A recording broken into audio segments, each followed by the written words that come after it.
Kenya Online Warriors, hivyo ndo wanajiita. Wameweza kupata namba za wabunge wa Tanzania. Wabunge wa Tanzania wameona moto jana. Yes. Hawa Gen Z Yes. wamepata namba zao. Wakawasalimia. Yes. Sijui ilikuwa hawa vijana wanapata, how are they connected? Wanapataje namba za hawa viongozi?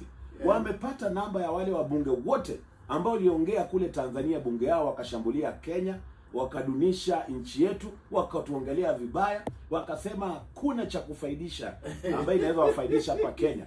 Wakasema sisi kizungu tu ndio tunajua, hakuna chochote ambacho tunajua pale, na wakapongeza rais wao kwa kuweza kuwafurusha baadhi ya Wakenya ambao walikuwa wameenda kusikiza ile kesi ya Tundu Lissu. Kwa hivyo inasemekana kwamba tayari wameweza kusalimiwa pale.